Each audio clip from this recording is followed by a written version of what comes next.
ನಮಸ್ತೆ, ನನ್ನ ಹೆಸರು ಜಯರಾಮ್ ಅಂಥೇಳಿ, ಆಯುರ್ವೇದ ವೈದ್ಯರು ಹಾಗೂ ಪಂಚಗವ್ಯ ಮತ್ತು ಚಿಕಿತ್ಸಾ ವೈದ್ಯರಾಗಿದ್ದೇವೆ. ನನ್ನ ಕೈಲಿರೋದು ಒಳ್ಳೆಯ ಆಹಾರ. ಇದೇನು ಆಹಾರ ಅಂತ ಹೇಳಿದ್ರೆ, ನಮ್ಮ ಶರೀರಕ್ಕೆ ಬೇಕಾಗುವಂಥ ಕೆಮ್ಮಿನಿಂದ ದೊಡ್ಡ ಕಾಯಿಲೆ ಅಂತ ಬರುತ್ತಲ್ಲ ಪ್ರಕೃತಿಯಲ್ಲಿ, ಕ್ಯಾನ್ಸರ್ವರೆಗೆ ಇದು ಆಹಾರವಾಗಿ ಉಪಯೋಗಿಸ್ಬೋದು.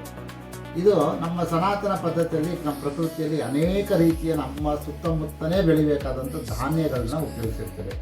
ಯಾಕೆ ಅಂತ ಹೇಳಿದ್ರೆ, ನಾವು ಹೊರಗಡೆ ಆಹಾರ ಪದಾರ್ಥಗಳನ್ನ ತರಿಸಿ ನಮ್ಮ ಶರೀರಕ್ಕೆ ಉಪಯೋಗಿಸೋದು ಅಷ್ಟು ಒಳ್ಳೆಯದಲ್ಲ. ನಮ್ಮ ಪ್ರಕೃತಿದತ್ತವಾಗಿ ನಮ್ಮ ಸುತ್ತಮುತ್ತಲು ಬೆಳೆಯುವಂತಹ ಆಹಾರ ಧಾನ್ಯಗಳನ್ನ ಉಪಯೋಗಿಸಿ ನಾವು ಊಟ ಮಾಡ್ತೀವಿ ಅಂತಂದರೆ ಯಾವುದೇ ರೀತಿಯ ರೋಗಗಳು ಬರೋದಿಲ್ಲ.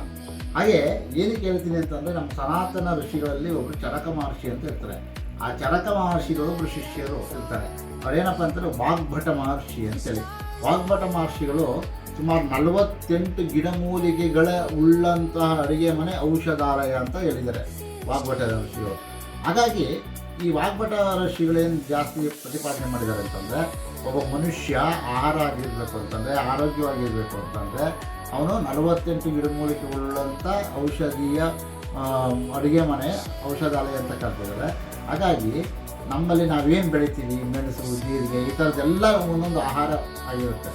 ಇದನ್ನು ಉಪಯೋಗಿಸ್ಕೊಂಡು ನಾವು ಆಹಾರ ಮಾಡಿಕೊಂಡು ನಮ್ಮ ಶರೀರಕ್ಕೆ ಉಪಯೋಗ ಮಾಡ್ತೀವಿ ಅಂತಂದರೆ ಎಲ್ಲ ಕಾಯಿಲೆಗಳು ಹೋಗುತ್ತೆ. ಮಜ್ಜಿಗೆ, ಮೊಸರು, ಗೋಮೂತ್ರ ಇವುಗಳನ್ನೆಲ್ಲ ಉಪಯೋಗಿಸ್ಕೊಂಡು ನಾವು ಆಹಾರವಾಗಿ ಉಪಯೋಗಿಸ್ತೀವಿ ಅಂತಂದರೆ ನಮ್ಮ ಶರೀರಕ್ಕೆ ಬರುವಂಥ ಪ್ರಕೃತಿದತ್ತವಾಗಿ ಬರುವಂಥ ನಮ್ಮದೇ ಸ್ವಂತ ಒಂದು ಕೆಟ್ಟ ಅಭ್ಯಾಸದಿಂದ ಬರುವಂಥ ಕಾಯಿಲೆಗಳು ವಾಸಿಯಾಗಲಿಕ್ಕೆ ಹೇಳಿರುವಂಥ ಒಂದು ಅದ್ಭುತವಾದಂಥ ಆಹಾರ ಪರಿಕ್ರಮಗಳನ್ನ ಉಪಯೋಗಿಸ್ಕೊಂಡು ನಾವು ಒಂದು ಗಂಜಿ ಪುಡಿ ತಯಾರು ಮಾಡಿದ್ವಿ. ಈ ಗಂಜಿ ಪುಡಿನ ಬೆಳಿಗ್ಗೆ ಮತ್ತು ಸಂಜೆ ಉಪಯೋಗಿಸೋದ್ರಿಂದ ಸಕ್ಕರೆ ಕಾಯಿಲೆ ಇರ್ಬೋದು, ಮಂಡಿ ನೋವು ಇರುವಂಥದ್ದು, ನಿಶಕ್ತಿ ಇರುವಂಥದ್ದು, ಶರೀರಕ್ಕೆ ಯಾವುದೇ ರೀತಿಯ ಒಂದು ರೋಗ ನಿರೋಧಕ ಶಕ್ತಿ ಇಲ್ಲದೇ ಇರುವಂಥದ್ದು, ಇಂಥದಕ್ಕೆಲ್ಲ ಇದು ತುಂಬ ಉಪಯುಕ್ತ ಆಗುತ್ತೆ.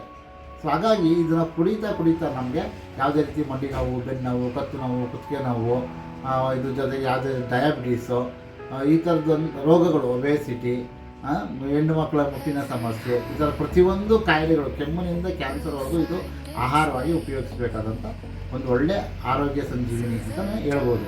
ಸೊ ಇದನ್ನು ಉಪಯೋಗಿಸೋದ್ರಿಂದ ಎಲ್ರಿಗೂ ಒಳ್ಳೆಯದಾಗುತ್ತೆ. ನಾವು ಉಪಯೋಗಿಸ್ತಿದ್ದ ಶಕ್ತಿ ನಮಗೆ ಒಳ್ಳೆಯದಾಗಿದೆ, ನೀವು ಉಪಯೋಗಿಸಿ ಅಂತ ನಾನು ಮನದಾರವಾಗಿ ಕೇಳ್ತೇನೆ. ಎಲ್ಲಿ ಸಿಗುತ್ತೆ ಅಂತಂದರೆ, ಶ್ರೀರಾಮ್ಪುರದಲ್ಲಿ ಇರುವಂಥ 2ನೇ ಹಂತದಲ್ಲಿ ಆಯುಷ್ಮತ್ ಯೋಗ ಆರೋಗ್ಯ ಕೇಂದ್ರ ಅಂತ ಇದೆ. ಅಲ್ಲಿ ಇದು ಸಿಗುತ್ತೆ. ನಿಮಗೆ ಯಾರು ಬೇಕಾ ತೊಗೊಳ್ಬೋದು. ಇದು ಸಂಪರ್ಕ ಮಾಡಬೇಕು ಅಂತ ನಾನು ದೂರವಾಣಿ ಸಂಖ್ಯೆ ಹೇಳ್ತೀನಿ, ಅದನ್ನು ಬರೆದಿಟ್ಕೊಂಡು ನೀವು ಅದನ್ನು ಫೋನ್ ಮಾಡಿ ತರಿಸ್ಕೋಬೋದು. Thank you.